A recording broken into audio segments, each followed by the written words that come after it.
शिवशर्मा व सप्तपुरी. नमस्कार मंडळी, कसे आहात आपण मजेत आहात ना?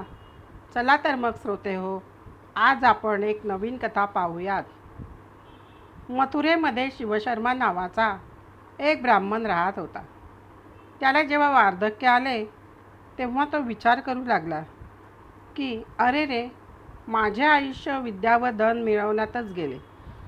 मी भगवान महेश्वराची आराधना कधी केली नाही. सर्व पापहारी विष्णूंना कधी मी प्रसन्न केले नाही. हे वेदशास्त्र, धन, स्त्री, पुत्र, घरदार यापैकी काही माझ्याबरोबर परलोकी येणार नाही, असा विचार करून त्याने आपले शरीर ठीक आहे तोपर्यंतच आपल्याला तीर्थयात्रा आपण करून घ्यावी असा निश्चय केला. मग एका शुभ दिवशी निघाला. वाटेत त्याने विचार केला की आपले आयुष्य क्षणभंगूर आहे व मन चंचल आहे. तेव्हा प्रथम सप्तपुरीची यात्रा करावी, कारण येथे सर्व तीर्थे आहेत. तेव्हा आपण सप्तपुरीची यात्रा करावी असा विचार करून तो प्रथम अयोध्येला गेला. तेथे शरयूमध्ये स्नान करून पिंडदानाची क्रिया करून तो तीर्थराज प्रयागला गेला.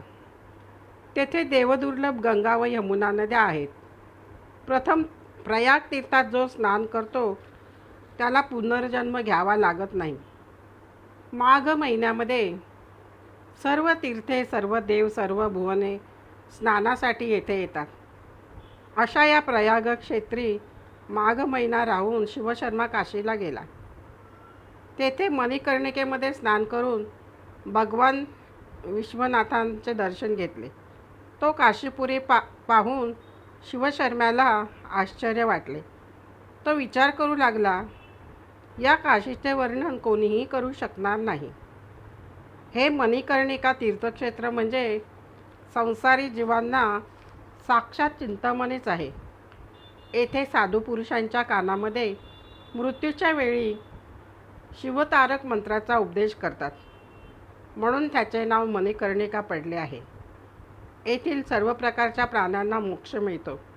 अशा या काशीचा त्याग करून जाणे शिवशर्म्याच्या अगदी जीवावर आले. परंतु अल्पक्षेत्रे पाहिली नसल्याने तो काशीहून महाकालला आला.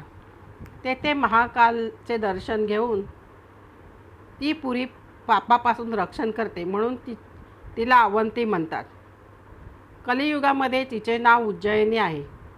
येथे महाकालाची पूजा करून तो कांचीपुरीला गेला. तेथे साक्षात भगवान लक्ष्मीपती वास्तव्य करतात. कांचीपुरीचे दर्शन घेऊन तो द्वारकापुरीला गेला. शिवशर्म्याने तेथील तीर्थात स्नान करून मायापुरी, कोणी तिला हरिद्वार म्हणतात, तेथून पर्वतातून बाहेर पडलेली गंगा पृथ्वीभर भागीरथी म्हणून प्रसिद्ध आहे. हरिद्वारला वैकुंठ सोपान म्हणतात. तेथे स्नान करून सर्व लोक विष्णुपदाला जातात. शिवशर्म्याने तेथे तर्पण स्नान केले. त्याला शीतज्वर झाला. त्यातच तो मृत्यू पावला. तेव्हा सुशील व पुण्यशील नावाचे 2 विष्णुदूत भगवान विष्णूंनी पाठविले व शिवशर्माला विमानात बसवून वैकुंठ लोकाला घेऊन गेले. तात्पर्य: श्रोते हो, शिवशर्म्याची सप्ततीर्थे करण्याची प्रबळ इच्छा होती. ती त्याने पूर्ण केली व तो वैकुंठ धामास पोहोचला. चला, आपणही अधिक मासात विष्णुभक्ती करूया. माझ्या कथा ऐकल्याबद्दल खूप खूप धन्यवाद. कथेस लाईक व सबस्क्राईब करा व कमेंटमध्ये जरूर सांगा, ही नम्र विनंती.